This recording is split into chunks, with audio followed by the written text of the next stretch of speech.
और वहाँ पर ARC कार्ड का मतलब होता है काइंड ऑफ वर्क परमिट, और उस ARC कार्ड के बेस पे आप कहीं का भी वीज़ा उस कंट्री के अंदर से ले सकते हो, चाहे वो साउथ कोरिया हो, चाहे वो जापान हो, चाहे वो ऑस्ट्रेलिया हो, चाहे वो XYZ कोई सी भी कंट्री हो, आपको बहुत ईजिली वीज़ा मिल जाता है। कई लड़के हैं जो ताइवान का ARC लेकर के यूरोप मूव होते हैं। पहली बात कि आपसे मिलकर बहुत ही ज़्यादा अच्छा लगा। Thank you. इससे भी पहले मैंने काफ़ी समय से फॉलो कर रखा था, देख रहा था, और मुझे पता भी नहीं चला कि किस समय मेरी किस्मत कब साथ देगी और कब आपसे मुलाकात होगी। जैसे हम किसी एक्टर्स को देखते हैं, अरे भाई थैंक यू। जैसे हम किसी एक्टर्स को देखते हैं, जैसे कि हम सोचते हैं कि हमारी कहीं पता नहीं मुलाकात होगी कि नहीं होगी, सामने फेस टू फेस होगा कि नहीं होगा, बिल्कुल भैया। लेकिन सडनली किसी के जरिए और किसी को मिलना हो तो बहुत ही ज़्यादा आश्चर्यजनक होता है ये चीज़। बहुत बढ़िया। जैसे आपसे बस वीडियो में देखता रहा और आज आपके साथ मिलकर पॉडकास्ट वीडियो बना रहा हूँ मैं। तो भाई भी फाइल करवाता है, जिसने भी ITR GST MSME कराना हो। अपने पास CA की टीम है। अब सारा कुछ जो पहले हम ITR हम बाहर से करवाते थे, कोई थर्ड पार्टी CA से करवाते थे, अब वो सारे CA की जो टीम है वो अपने पास ही है, और सारे पेपर फॉर्मेलिटियाँ ITR बिज़नेस प्रूफ से लेकर के जितनी भी फॉर्मेलिटियाँ हैं वो हम इधर ही करते हैं, और पूरी कोशिश करते हैं कि आपका वीज़ा आए। बाकी 90% जो होते हैं वो पेपर वर्क के बेस पे वीज़ा मिलता है। हर किसी की भाई 10% होती है किस्मत।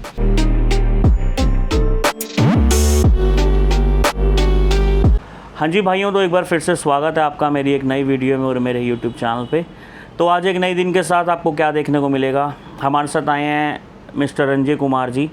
कहाँ से आए हैं, सबसे पहले हम इनका इंट्रोडक्शन लेते हैं और इनके एक्सपीरियंसेस देखते हैं कि जापान का वीज़ा जो है इन्होंने किस तरह से हासिल किया, और क्या इनकी टोटल कॉस्ट लगी, कितने इनको मंथ का टाइम लगा, और क्या इनकी फॉर्मेलिटी लगी। सो सबसे पहले तो रंजय भाई, स्वागत है आपका हमारे चैनल पे। तो दूसरी चीज़ मैं आपको ये पूछना चाहूँगा कि कहाँ के रहने वाले हो आप? मैं मध्य प्रदेश का रहने वाला हूँ, शहडोल जिले के। अच्छा जी। जबलपुर के पास में पड़ता है। अच्छा। 2 घंटे की डिस्टेंस पड़ती है। अच्छा जी। और किस तरह का एक्सपीरियंस रहा और कहाँ का आपका वीज़ा लगा फ़िलहाल? एक्चुअली क्या है कि मेरा वीज़ा लगा हुआ है जापान का, और इसके लिए बहुत ज़्यादा खुश हूँ मैं, और मैं बता भी नहीं सकता कि मैं कितना खुश हूँ, और इसको एक्सप्लेन करना मैं खुद भी नहीं समझ में आ रहा कि मैं कैसे एक्सप्लेन करूँ। क्योंकि ये चीज़ हमें भी फील हो रही है कि भाई बता ही नहीं पा रहे हैं, भाई तो सुन पड़े हुए हैं पूरी तरह से। तो ओवरऑल भाई का एक्सपीरियंस जो था, भाई कंबोडिया में वर्किंग थे कुछ टाइम पहले, और जब कंबोडिया आए थे तो फिर आप दिल्ली आए तो तब हमारी मुलाकात नहीं हो पाई थी। नहीं हो पाएंगे। हाँ, क्योंकि दिल्ली में भाई आए थे कंबोडिया से।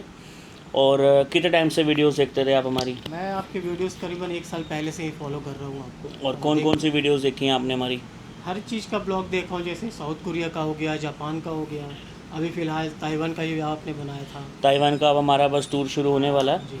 और ताइवान के उसमें मैं आपको बता दूं आपके वीडियो के साथ पॉडकास्ट करते हुए कि ताइवान का जो टूर रहेगा भाई हमारा, उसमें हम लोग यहाँ से पहले टूरिस्ट वीज़े पे लेकर के जाएंगे, और वहाँ पे मिलती है ARC कार्ड। ARC कार्ड की फुल फॉर्म होती है भाई एलियन रेजिडेंसी कार्ड। तो जब आपको किसी कंट्री के अंदर एलियन रेजिडेंसी कार्ड मिल जाता है, उस बेस के ऊपर आप कंट्री में जब मर्जी आ सकते हो अपनी, और वहाँ पर ARC कार्ड का मतलब होता है काइंड ऑफ वर्क परमिट, और उस ARC कार्ड के बेस पे आप कहीं का भी वीज़ा उस कंट्री के अंदर से ले सकते हो, चाहे वो साउथ कोरिया हो, चाहे वो जापान हो, चाहे वो ऑस्ट्रेलिया हो, चाहे वो XYZ कोई सी भी कंट्री हो, आपको बहुत ईजिली वीज़ा मिल जाता है।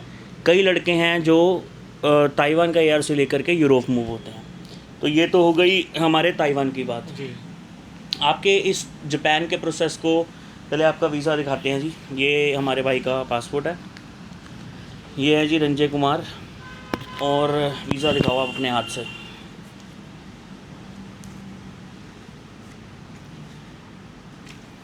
और ये रहा मेरा वीज़ा जापान का। ये है जी भाई का जापान का वीज़ा। इनका वीज़ा लगा है अभी 28 जुलाई को वीज़ा लगा है, और 28 अक्टूबर 2026 तक इनका वीज़ा वैलिड है।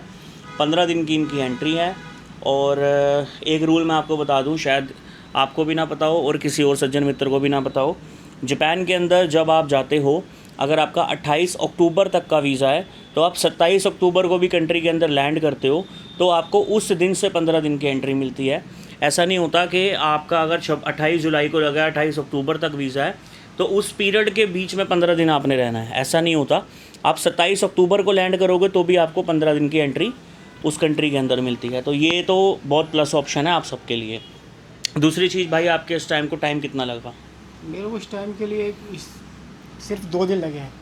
वीज़ा आने में? वीज़ा आने में 2 दिन लगे हुए। मैंने 24 सितंबर क्या चल रहा है 24 जुलाई 24 जुलाई मैंने 24 जुलाई को फाइल सबमिट किया था। और 28 को वीज़ा इशू कर दिया ना? हाँ, जिसमें 2 दिन पहले सैटरडे फंडे ऑलरेडी ऑफ थे। क्या तो बात है। सिर्फ 2 दिन में वीज़ा मेरा इशू हो गया। 2 दिन में। और अगर हम पेपर फाइल की बात करें तो उसकी कॉस्ट आपने कितनी दी? मैंने उसकी कॉस्ट सिर्फ 24,000 दी है। ठीक है जी। और सही। और उसके बाद आपका जो है वीज़ा जो है ग्रांट हो गया।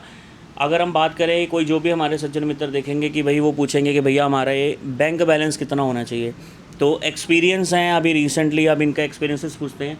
उस समय आपका बैंक बैलेंस कितना था?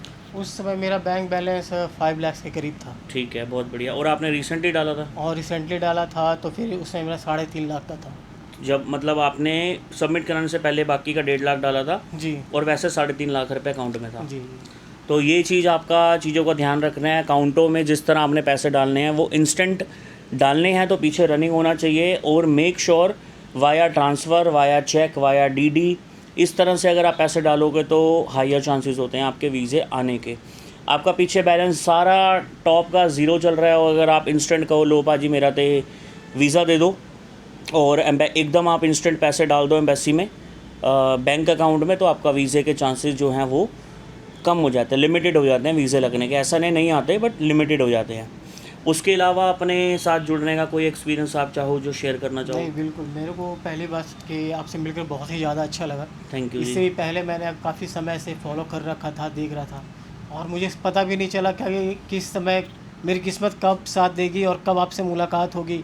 जैसे हम किसी एक्टर्स को देखते हैं, अरे भाई थैंक यू। जैसे हम किसी एक्टर्स को देखते हैं, जैसे कि हम सोचते हैं कि हमारी कहीं पता नहीं मुलाकात होगी कि नहीं होगी, सामने फेस टू फेस होगा कि नहीं होगा, बिल्कुल भैया। लेकिन सडनली किसी के जरिए और किसी को मिलना हो तो बहुत ही ज़्यादा आश्चर्यजनक होता है ये चीज़। बहुत बढ़िया।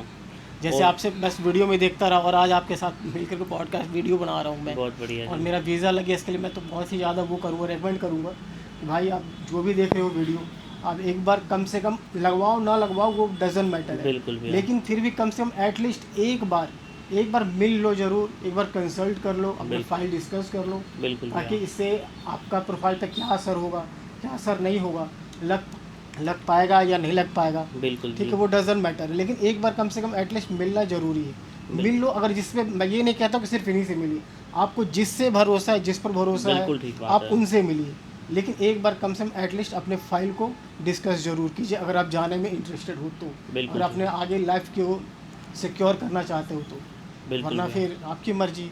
बिल्कुल भैया। तो ओवरऑल मैं यही बात करूँगा कि वीज़े जो हैं, कोई भी वीज़े की बात हो भाई, वीज़े लेने बिल्कुल भी टफ़ नहीं होते। और आप, मेरे को ऐसे ऐसे एक्सपीरियंसेस आते हैं लड़कों के कि भैया हम लगा के देख लेते हैं, तो लगा के देखने में और वीज़ा आने में फ़र्क होता है। तो जो भाई भी आता है अपने पास तसल्ली से टाइम देकर आएँ। अब इन भाई की जो हमने फ़ाइल ली थी आज से 2 से ढाई 3 महीने पहले ली थी और 2-2.5 महीने इनको लग गए। एक टाइम पे तो रंजन भाई ऐसे हो गए कि नहीं भैया एक काम करो, आप करना ही नहीं, मैंने काम नहीं करना, आप रहने दो।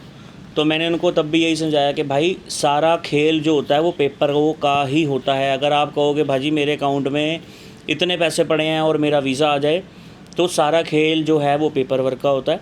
सेकंड चीज़, जो भाई भी फ़ाइल करवाता है, जिसने भी ITR GST MSME कराना हो, अपने पास CA की टीम है। अब सारा कुछ जो पहले हम ITR हम बाहर से करवाते थे, कोई थर्ड पार्टी CA से करवाते थे, अब वो सारे CA की जो टीम है वो अपने पास ही है। और सारे पेपर फॉर्मेलिटियाँ ITR बिज़नेस प्रूफ से लेकर के जितनी भी फॉर्मेलिटियाँ हैं वो हम इधर ही करते हैं और पूरी कोशिश करते हैं कि आपका वीज़ा आए। बाकी 90% जो होते हैं वो पेपर वर्क के बेस पे वीज़ा मिलता है। हर किसी की भाई 10% होती है किस्मत। जब किस्मत बलवान होती है तो ऐसे स्टिकरों पे वीज़ा लग के आ जाते हैं। और भाई का जब मुझे फ़ोन आया तो मेरे को जब जिस दिन इनका वीज़ा लगा 28 जुलाई को, इनका फ़ोन आया, कहते हैं कि भैया हो गया काम। मतलब इन्होंने इस टोन में बोला हो गया काम, मतलब कि मेरे को लगा कि भाई वीज़ा रिजेक्ट होगा। मैं कहा कोई बात नहीं भाई, कहीं और का कर लेंगे। कह रहे भैया आपका क्या, आपने कोई ऐसा डायलॉग बोला था कि आपका किया, दिखाता हूँ भैया क्या हुआ है। तो फिर क्या हुआ कि मैंने कहा चलो आप भेजो, क्या पासपोर्ट पे स्टिकर लगा है या कोई स्टैंप लगी है। कह रहे अरे नहीं भैया रुको, भेज रहा हूँ, आपको भेज रहा हूँ। तो मुझे यही लगा कि यार इनका जो है वो वीज़ा नहीं आया। फिर इन्होंने अचानक मेरे को अपना स्टिकर भेजा कि भैया मेरा वीज़ा लग गया। तो अब ये बहुत खुश हो रहे थे तो इनकी खुशी में भाई हमारी खुशियाँ स्पेशल मिठाई लेकर के आए हैं कि भाई हमारा वीज़ा लगा है। तो कॉन्ग्रेचुलेशन रंजन भाई वंस अगेन। तो ये एक्सपीरियंसेस हैं भाई, मैं हर किसी को यही रिकमेंड करता हूँ, ज़्यादा से ज़्यादा पैसे देने से बचो, क्योंकि जो काम आपका पेपर करता है वो काम आपका एजेंट करता है। और बस फ़र्क इतना होता है कि एजेंट को पेपर आते हैं बनाने और वही पेपर आते हैं हमारे को बनाने। बट हम जो जिस भी भाई से डील करते हैं वो एजेंट के बेस पे ना करते हुए भाईचारे के बेस पे करते हैं, ताकि सबके वीज़े आएँ, सबके वीज़े इशू हों और सारे भाई अपनी अपनी कंट्रीज़ में जा कर के सेटल्ड हो सके, रह सके, खा सकें। और जो भी इनका इन दी फ्यूचर प्लान है जिस भाई का, वो उनका प्लान जो है वो सक्सेसफुल हो सके। तो लास्ट में वीडियो को क्लोज़ करते हुए thank you so much Ranjan भाई, आप आए और ये मध्य प्रदेश से आए हैं। अब जापान का वीज़ा आया है, अब यहाँ से ये रूट पकड़ेंगे, यहाँ से हो सकता है ये पहले थाईलैंड जाएं, थाईलैंड से ताइवान, ताइवान से एक कंट्री हो रहा है जिसका वीज़ा भी लगाना है, वो हम बताएंगे बाद में। और उसके बाद ये जापान जाएंगे। तो रूट जो हैं इनके सारे बनेंगे। आपको मैं बता दूं कि जापान वीज़े पे आपका मैक्सिको वीज़ा ऑन अराइवल है। अगर आपका कभी भी ध्यान हो ट्रंप से मिलने का, तो आप वाया मैक्सिको जा कर के उनसे मिल सकते हो। तो ट्रंप वीज़ा जो अपना ट्रंप वीज़ा कह रहा हूँ, मैक्सिको वीज़ा जो है वो ऑन अराइवल है जापान के वीज़े के ऊपर। अब जो आपका वीज़ा है, अगर आप विज़िट करके वापस आते हो तो आपका 5 साल का मल्टीपल एंट्री वीज़ा लगता है जापान का। तो ये चीज़ का भी आप ध्यान रखना, जिसके पास जापान का मल्टीपल एंट्री वीज़ा है उसको सिर्फ मैक्सिको नहीं, बतेरी ऐसी कंट्री हैं जो कहती हैं जाओ जी आपका काम हो गया। तो ये सारी चीज़ों को, एक्सपीरियंस को शेयर करते हुए, बाकी जो भाई का नेक्स्ट वीज़ा है वो हम अपलोड करेंगे बड़ी जल्दी। तो thank you so much, goodbye, anything else?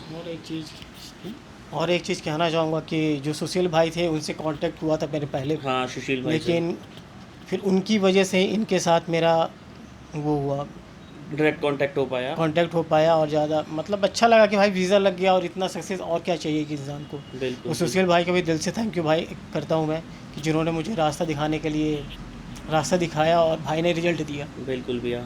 और सुशील भाई कौन है ये आपको बताएंगे। सुशील भाई पहले क्या है कि रहते थे, पहले इंडिया में ही रहते थे, लेकिन अब वो जापान में रहते हैं। एक्चुअली क्या है कि वो वर्क परमिट पे साउथ कोरिया में रहते हैं। ठीक है, तो उनसे ही कांटेक्ट हुआ मेरा और उनसे ही मुलाकात हुई मेरी सुनील भाई से, जिसकी वजह से मेरा वीज़ा प्रोसेस सक्सेसफुल हो चुका है। बिल्कुल जी। और सुशील भाई से हमारा बहुत प्यार है, बहुत प्रेम है। सुशील भाई को किसने भेजा है, सुशील भाई आप खुद ही बताना कमेंट पे, उनको किसने भेजा है साउथ कोरिया।